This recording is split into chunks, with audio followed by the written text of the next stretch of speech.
Thank you. Thank you. Thank you very much.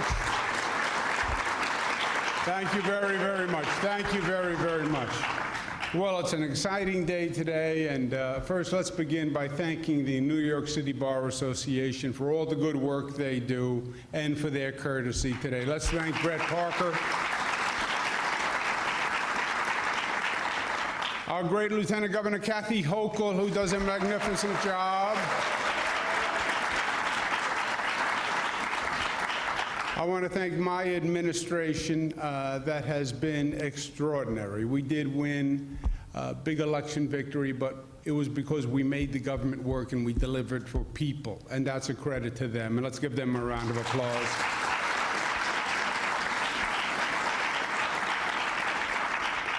And it's a pleasure to be with my mother, First Lady Matilda Cuomo.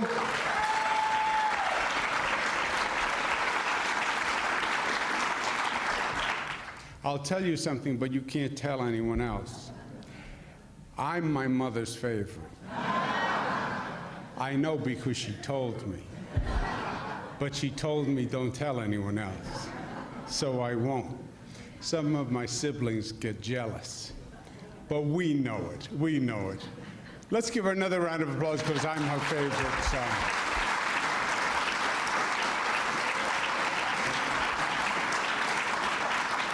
And we have Harold Holzer. It's great to see a Queens boy who makes good. You know Harold Holzer as a renowned academic, as a Lincoln scholar. But as he mentioned, he worked for the state of New York when my father first became governor. He was an advisor. I was working in the governor's office. I was about 25 years old. 25 years old, you know all the answers. You just don't know all the questions yet. And Harold was old, relatively. You know, he had to be in his mid-30s. And when you're 25, mid-30s, you're an old guy. I think he was even married. One of those situations that happens later in life. So he had to deal with what I now call my constructive impatience. I didn't call it that then. But he was fantastic, and I want to thank him very much for the kind introduction and leaving out the not-so-kind parts. Harold Holzer, thank you very much.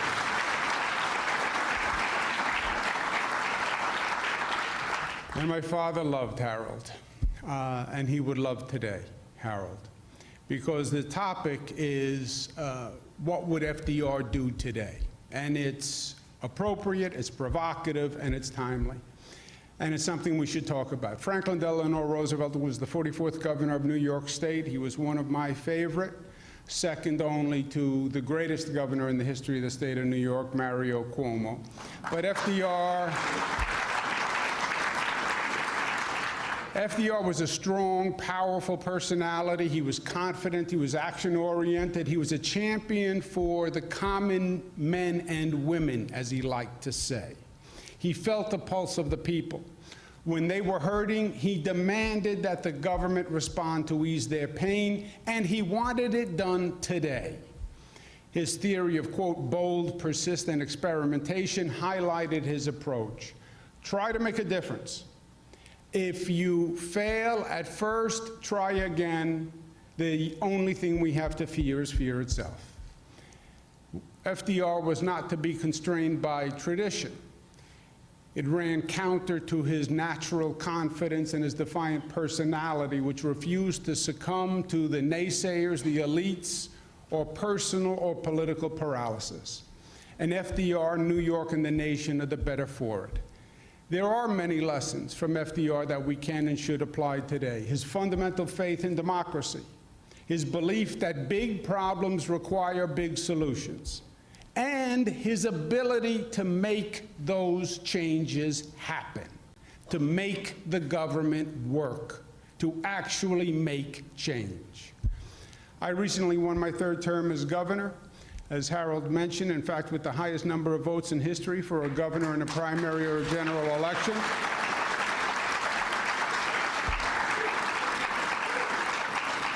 There is a theory that the victory was due to my rapier wit and ravishing good looks. But then there is the mirror, and reality is undeniable. I believe the overwhelming vote was an indicator of the fear and the frustration existing among the body politic today. FDR's common men and women, as he would call them, are demanding change. They are outraged at the continuing economic injustice, the disproportionate growth and abuse of corporate power. They are afraid of Washington's arrogance, disrespect, and dysfunction. And they see their rights and their liberties being attacked as the federal government tries to impose its extreme conservative values on individual citizens. And they are uprising. And it is the same spirit of rebellion that forged this nation from the heavy hand of English tyranny under King George III. Most of all, Americans see the country's social fabric unraveling. And whatever your politics, that is frightening. FDR was called upon to govern in the midst of a great economic crisis that threatened the well-being of the nation. Well, today, my friends, we are called to govern at a time of great social crisis that also threatens the well-being of the nation. And today we see our greatest nightmare. We see our greatest threat, which is Americans in conflict with other Americans. We see this nation's greatest strength, its diversity, being perverted and distorted into its greatest weakness. The rise in white supremacist groups and the Ku Klux Klan and the rise in anti-Semitism and misogyny, this strikes at the core of who we are as a nation. Americans know instinctively that hate begets hate, and that Martin Luther King was right when he said we either live together as brothers and sisters or we perish as fools. Like FDR, we have to take the opportunity to take this crisis, harness the energy, and make it a positive force and not a negative one. And use this energy, use this moment, use this time to pass an agenda that can advance us all for years to come.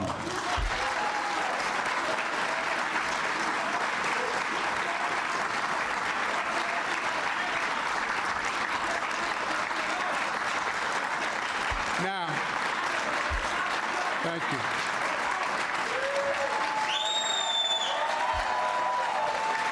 Thank you. Thank you. Thank you. Thank you very much. Thank you very much. So, at this time of great need, FDR would know that there is no time to spare. And he would cast tradition aside to seize the day, carpe diem. Traditionally, in January, the governor of New York does a State of the State address. In the State of the State address, a number of topics are covered, but most importantly, laying out the legislative agenda for the following year as the governor sees it. This year, not only do we have disruptive times, not only do we have an anxious population, we also have a new political reality. We have a Democratic Assembly and a Democratic Senate, so we can actually get things done.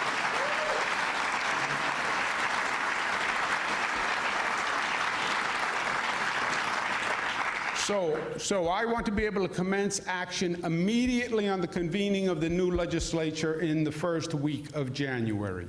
Therefore, today I will outline my top legislative priorities for next year. We must begin by building on the positive. FDR was extraordinary at assessing the political and governmental landscape, and he would build on the strengths and he would reform weaknesses. Now, we've done a lot of good work over the past 8 years, and our state has made much progress, which we must continue and advance. We have pushed the state and nation forward with our progressive initiatives. We made New York State the progressive capital of the nation. We passed marriage equality, changing the national debate.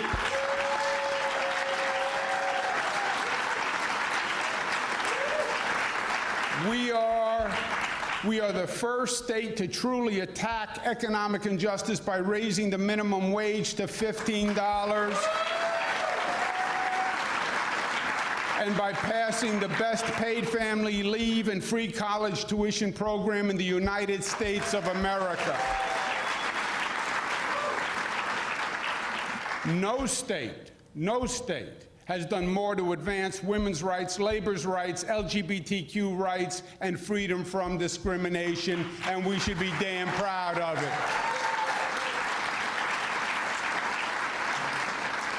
We lead the nation on gun control and climate change. We lead the nation in construction and development, airports, roads, bridges, transportation, building an entirely new economic platform for the future. We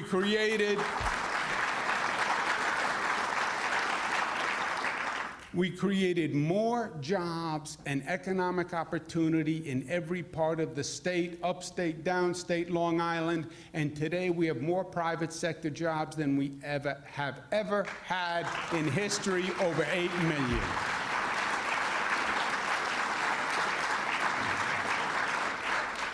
And part of our agenda is we must build on these successes, because these lessons were hard learned, but we now know that they are tried and true.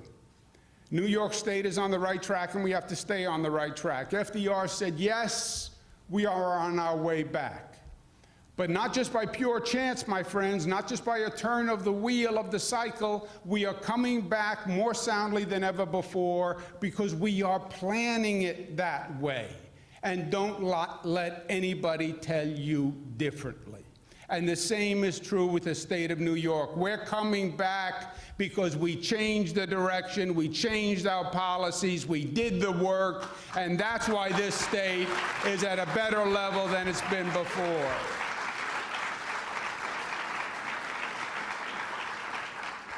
But continuing our success is not enough this year, because next year's agenda must also address our new challenges. And while our ship of state is sailing well, the ocean upon which we sail is tempest-tossed. As FDR dealt with the historic economic crisis, we have to deal with an historic social crisis. We must protect New Yorkers from the reckless, unjust assault of our federal government. Perhaps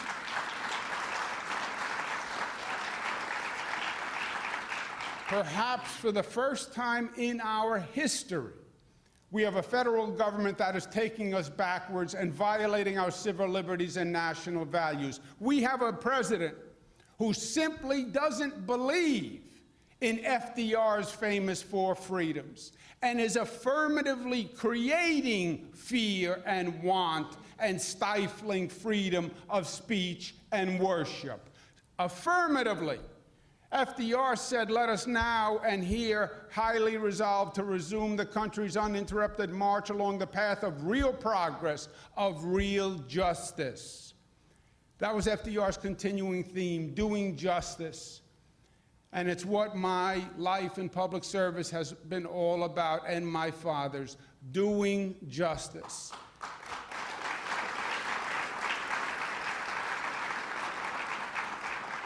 And doing true justice, social justice, racial justice, and economic justice.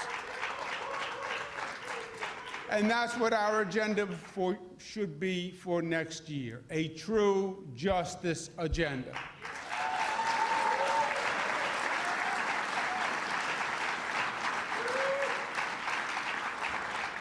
We will start with economic justice.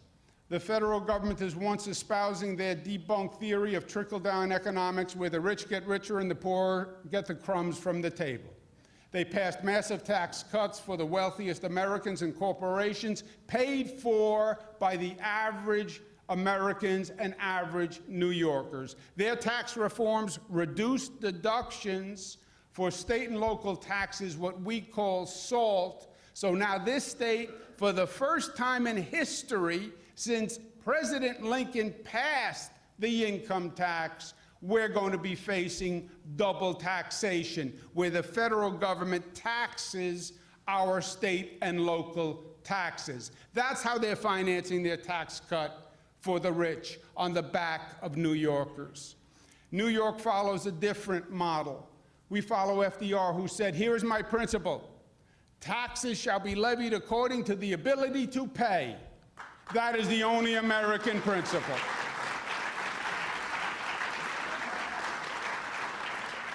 Our state tax code is more progressive today than it has ever been. We must maintain our millionaires' tax, also make permanent our 2% cap on the regressive local property taxes, something that FDR fought against for decades.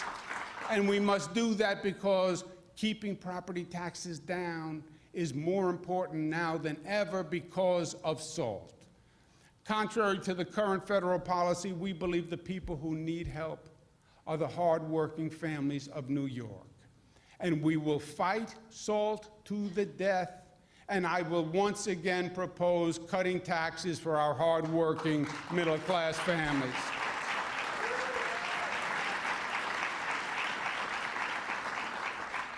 Decent, affordable health care is also part of FDR's four freedoms: freedom from want and freedom from fear. The federal government has continued to roll back the Affordable Care Act, and we will make sure New Yorkers are protected. We must pass legislation protecting those with pre-existing conditions, codifying the health exchange, and ensuring continued access to prescription drug coverage, because New York believes health care is not a luxury. Health care is a basic human right.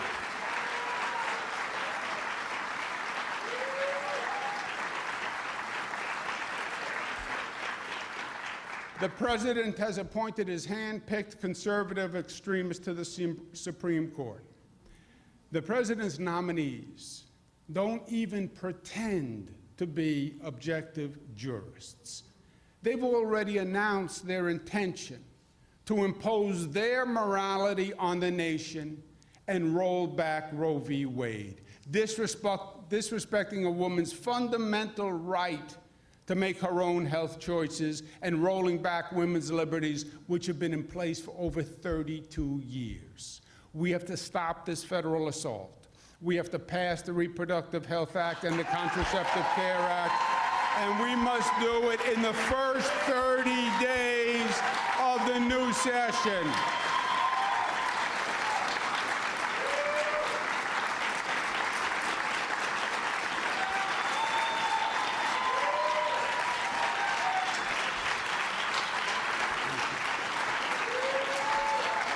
Thank you.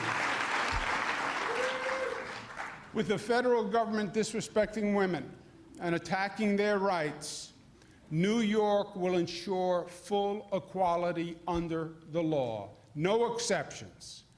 The hard truth is that sexism is culturalized and it is institutionalized in our society.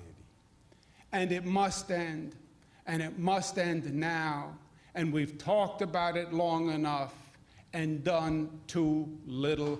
This year we must pass the equal rights law, needs to be passed in New York State this year.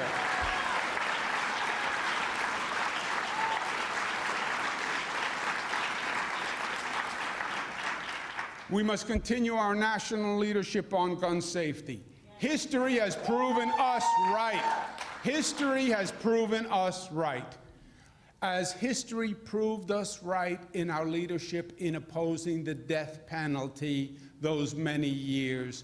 God bless my father for his leadership.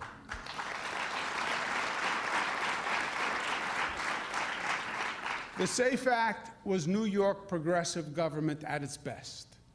Since then, gun violence has only gotten worse. 2018 was by far the worst year for school shootings in American history. We must act. We must now pass the red flag law, ban bump stocks, and extend the waiting period for purchasing a gun from 3 days to 10 days, because New York must lead the way from this place of madness that this nation is in.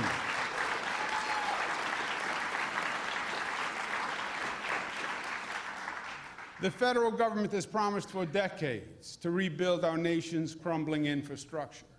President Trump came to office, he promised a $1.5 trillion infrastructure plan, but we haven't seen any of it materialize. The only thing this federal government wants to build is a wall on the southern border as a monument to Trump's philosophy of division, which is the one thing we shouldn't be building with infrastructure funds.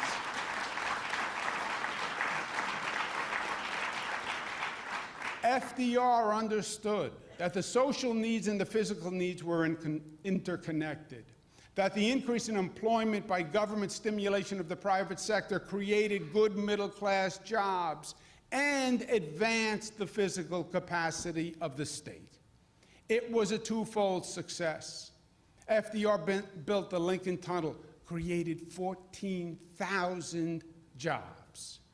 In light of the federal inaction, New York has led the way. We have the largest state investment program in infrastructure in the country, over $100 billion. It's working all across the state, and going forward, we have to increase that investment from $100 to $150 billion, creating 500,000 new, good, middle-class labor jobs, and building a global economic platform for generations to come.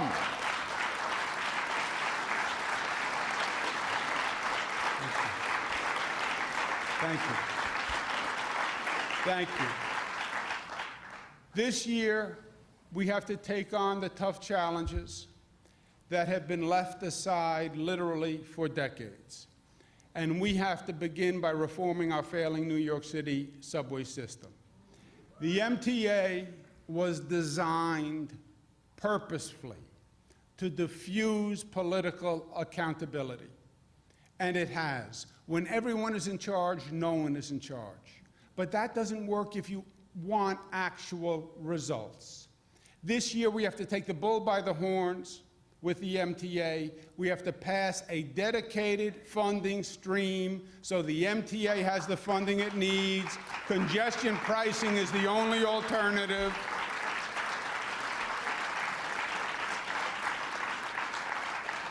But, my friends, we also have to reorganize the MTA. We have to change the culture.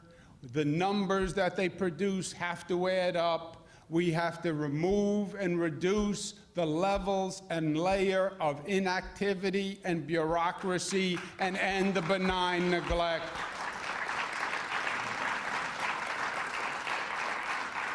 No governor, no mayor, no county executive, no state legislator will fulfill their public obligation this year without addressing this critical need, period.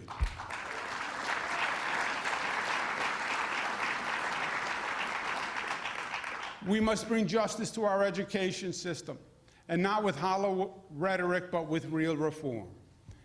We must have an honest, factual discussion about the problem. FDR was very good at separating the politics from the heart of the policy discussion, and we have to do that with education. The fact is, this state spends more money per child than any state in the nation.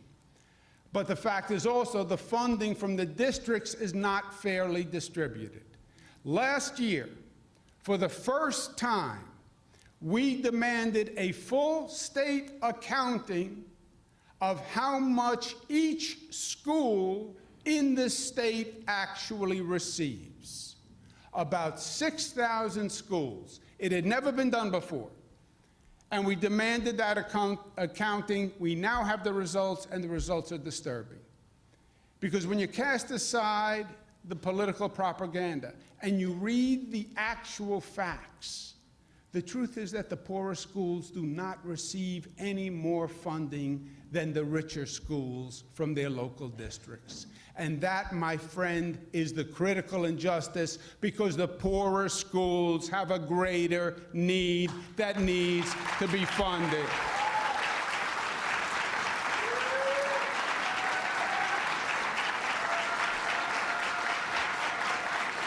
Thank you. It's all a political game when we talk about education all too often. too many distractions. The CFE lawsuit was resolved 12 years ago under George Pataki. The Foundation Aid program was stopped by Eliot Spitzer, who started it in the first place 10 years ago. These are ghosts of the past and distractions from the present. The question is the local distribution of aid. That's what we have to focus on if we're actually going to move from political pandering to progressive policy. It's a question of math and theory, not philosophy and political posturing. The state and local districts must provide more aid to needier schools because every child, rich and poor, black and white, urban and rural, deserves the same quality education.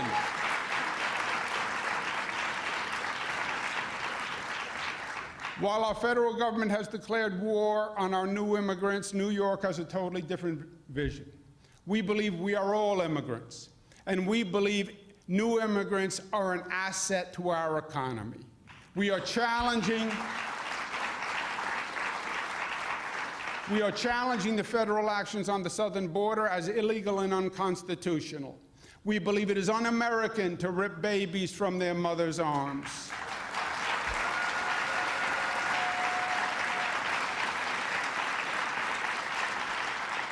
But now New York must practice what we preach. We must finally heed the wisdom of enlightened public officials like Senator Jose Peralta, God rest his soul, and pass the DREAM Act to open the door of education to all our dreamers.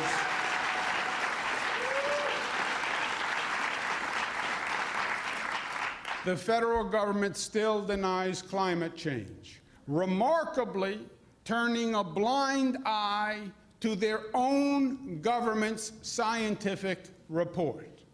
I've never seen anything like it, and we've seen a lot from this federal government.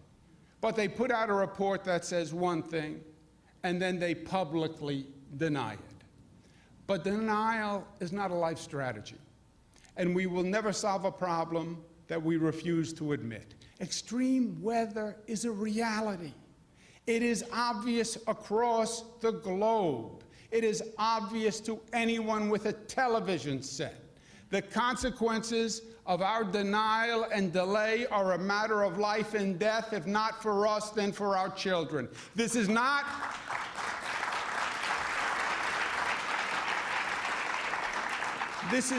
an issue of present inconvenience. It is an issue of future viability. We know what we must do. Now we have to have the vision, the courage, and the competence to do it. New York must be the most progressive state in the nation, moving to renewables. There is real economic growth potential, and New York will launch the Green New Deal to make New York's electricity 100% carbon neutral by 2040, and ultimately eliminate the state's entire carbon footprint.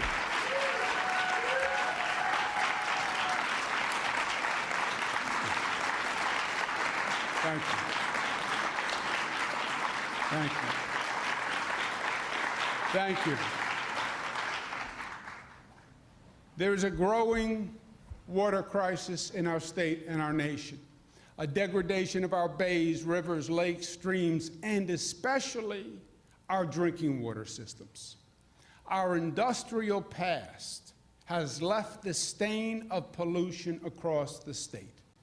Industrial toxins have infiltrated many of our natural bodies of water, and drinking water systems, like the Grumman Plume on Long Island, like algal blooms in New York's upstate lakes, they are degrading rapidly and with a frightening speed and consequence.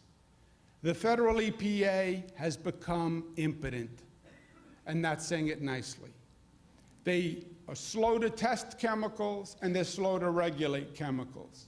New York must stand up, take the lead to clean our water for our children and our children's children, do the science, regulate the chemicals, and leave this planet better than we found it, and we're going to do it this year. To continue our progressive path of justice for all, we must protect our democracy to make sure our government truly represents the people. We have to address the cynicism and skepticism that people feel. That is part of their outrage. And in the meantime, the federal government is working to disenfranchise voters. We have to do the exact opposite and improve our democracy. How do you do it? Automatic voter registration. Make it easier to vote and participate by voting by mail and by early voting. Synchronize the federal and state election days.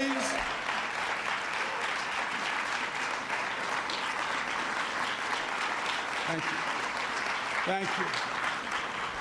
And let's make a real statement about the importance of voting, and let's make Election Day a state holiday and say to people, get out and vote.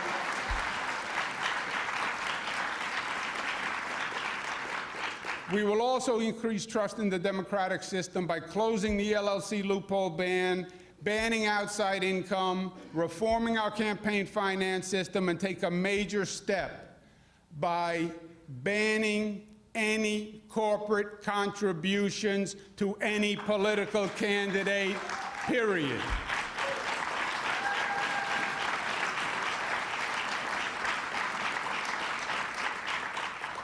While our federal government is waging an all-out attack on the labor movement, which they are, and they're using the Supreme Court to do it, in both the public and the private sectors, we believe something different here in New York. We believe the labor movement is a force for social justice. We believe the labor movement is the force that built the middle class. We declare here and now that we will zealously defend and build the labor movement in New York, and that we're going to pass legislation to protect public employees in all local governments in the state of New York, period.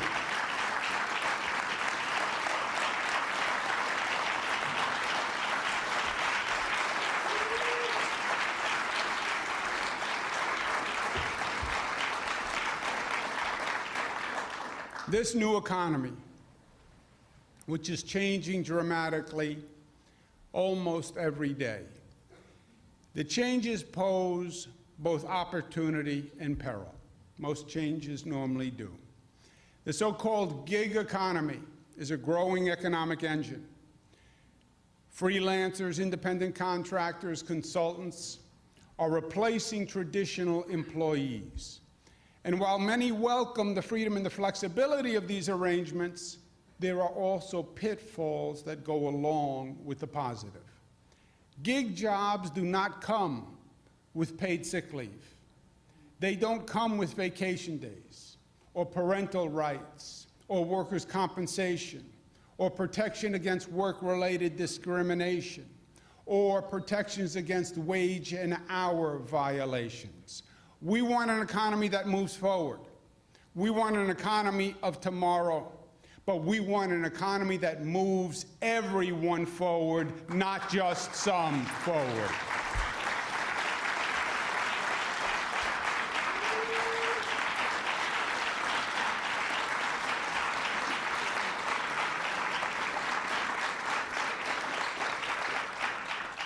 The lack of affordable housing is a crisis across this state and across this nation, and it threatens one of FDR's core freedoms, freedom from want. Our federal government has abandoned its constitutional and moral responsibility. In the 1949 Housing Act, it said that this nation promised safe, clean, decent housing to every American. That was a national promise. And they have totally abrogated their responsibility. We will invest more in affordable housing than this state has ever invested in the history of the state of New York.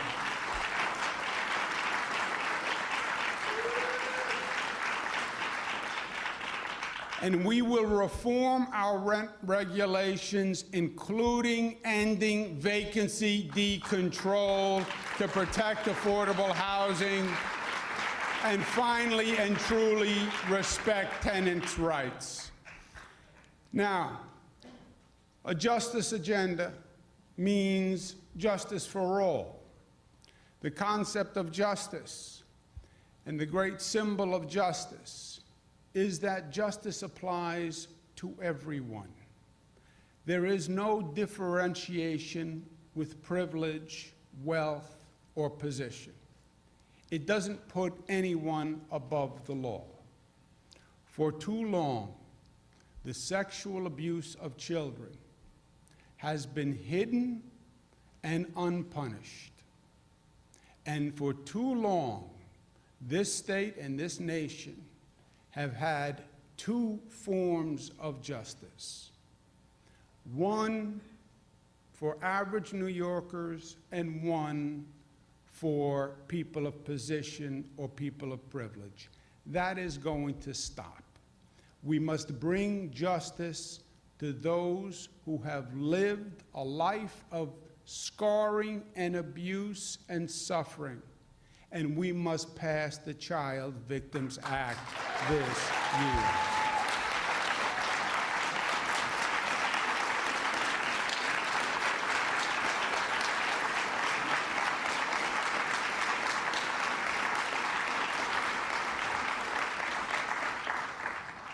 New York State was the first large state to pass marriage equality, but unfortunately, we have a federal government that still seeks to discriminate. So we must continue our leadership opposing the direction of the federal government. New York is the proud birthplace of the gay rights movement at the Stonewall. And we will pass a law that stops any discrimination against our LGBTQ community by passing gender this year.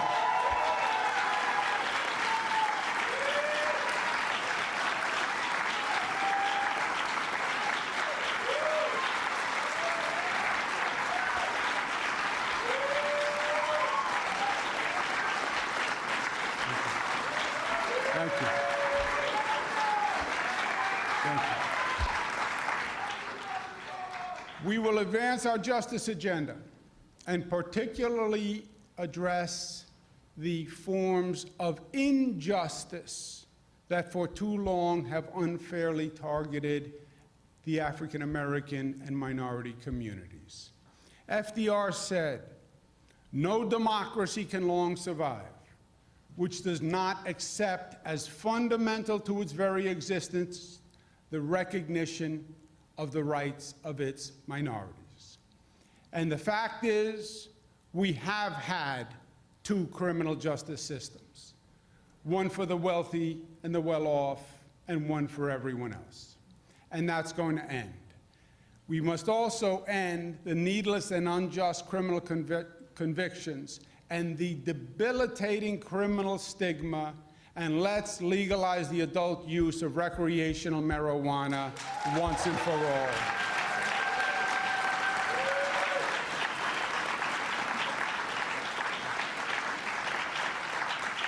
And let's end the injustice in our criminal justice system. The first step is to replace the cash bail system.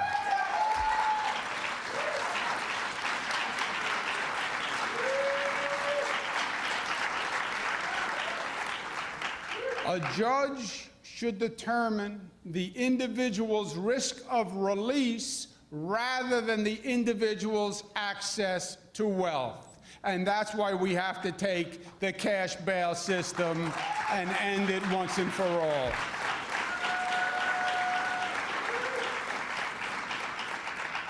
Now, the agenda I have outlined is ambitious indeed. I understand that. I've worked in government a long time on many levels, and I understand how hard it is to make dramatic change in government. The lines on my face are proof of how hard it is. But I also know that few great achievements are ever done without pain. The great change does not come easily, my friends. Otherwise, it would have happened already. The ones that are left are the ones that are hard. And those are the ones that are our obligation to tackle. However, to answer the specific question of this forum, I believe this aggressive, progressive agenda, although hard, is what FDR would say these troubled times demand. Who he was, his ambition, would not allow him to do anything less than rise to the challenge of the times. FDR was not an incrementalist. He clashed with the timid, fearful politicians of his time. He ignored the naysayers, and he endured the choir of critics who would second-guess every change to the status quo. We talk about change, and people say they want change. But the truth is, the system as a system does not want change. It wants control, and it wants to retain the status quo. And that's why change is so hard. Now, this year we have a Democratic Senate, we have a Democratic Assembly, and that is going to help. But that does not mean there will not be adversity. State legislators have different constituents, and they have to represent and serve those constituents. New York City is different from Buffalo, and Long Island is different from the Southern Tier. And those legislators will have their own individual interests. And there will be vested interests that oppose change and repel the disruption. And there are vested interests that are very powerful in Albany that are going to seek to stop this. But our success lies in our ability to focus on what unites us rather than what divides us. Differences always exist. It's the ability to find the common ground that is the responsibility of true political leaders. That's what's going to make Albany different than Washington. And as a Democrat, it is our position to make change. We have a Democratic Senate, a Democratic Assembly. Now is the time to make these changes. There are no more excuses, my friends. Now is the time to stand up and lead and do what you've said you were going to do all those years and make a democratic vision a reality.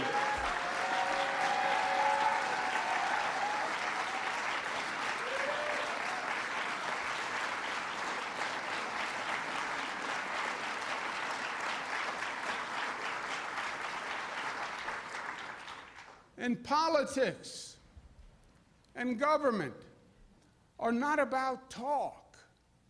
It's about action at the end of the day. And there is nothing progressive about a politician that fails to accomplish anything in the name of trying to accomplish everything. My father called himself a pragmatic progressive, a real-world, real-life progressive, a hard-working, middle-class guy from Queens progressive, aspiring to be the best we can be in the ideal, but accomplishing the most we can in the real. That was the brilliance of FDR and his Democratic Party, because FDR understood that you cannot spell progressive without progress. You can't be a politician who speaks and raises people's hopes and then accomplishes nothing. His national success was not born from pontification or zealotry or hyperbole or symbolism or celebrity or showmanship. FDR was focused on making a real, tangible difference in the lives of hardworking Americans. And he did it. And he did it. He accomplished it. He made it happen. And the American people knew it. Not because they heard it on a radio or because they saw it on TV, because they lived it in their lives. They saw it on their kitchen table. That's what government is supposed to do. Help me live my life. Make a difference for me and my family. That's what the Democratic Party was all about.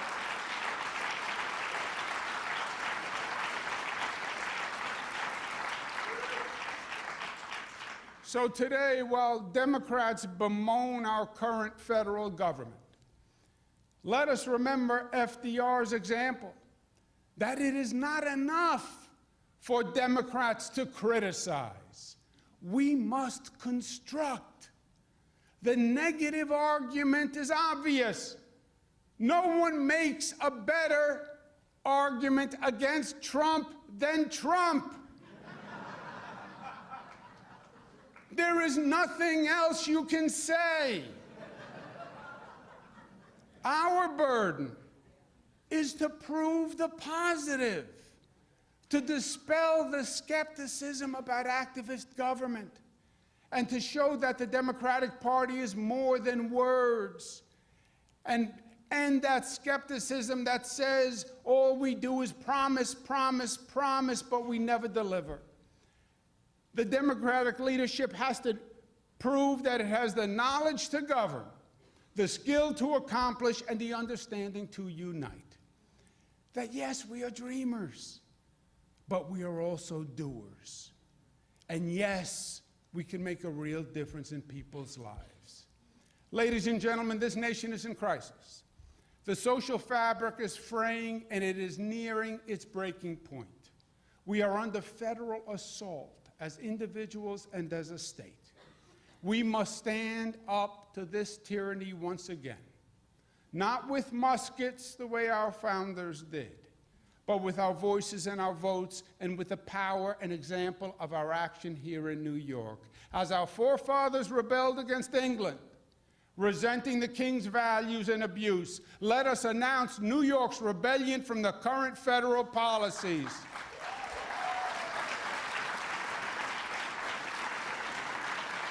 My friends, let this agenda be New York's Declaration of Independence.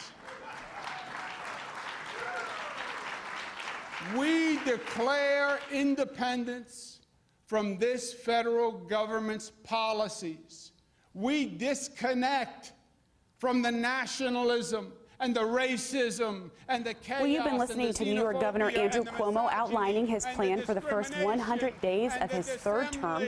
His administration plans to, quote, build on the positive, calling it a true justice agenda. He also says that he is going to start by protecting New Yorkers from the federal government, which he claims is violating civil liberties and national values. He plans to maintain the millionaire's tax, saying taxes should be levied on one's ability to pay, and a potential tax cut for middle-class families is also in the works. The administration will focus on access to affordable health care for all, calling it a basic human right. And in the first 30 days, he plans to protect a woman's right to choose by passing several bills supporting that agenda. Governor Cuomo says he's focused on bringing more jobs to the state, more affordable housing, and funding for educational programs at low-performing schools. He also wants a decided and a dedicated funding stream to go to the MTA so it can make mass transit repairs specifically in our area. His suggestion for that is congestion pricing. Governor Cuomo also says he will support legalizing recreational marijuana for New York State. Although that was the hot topic, he did not go into further detail about that. He kind of just weaved it into a sentence at the end of his speech, but also ended by vowing to make New York the most progressive state in the nation. Of course, this is his plan for the first 100 days of his third term. Thank you so much for joining me.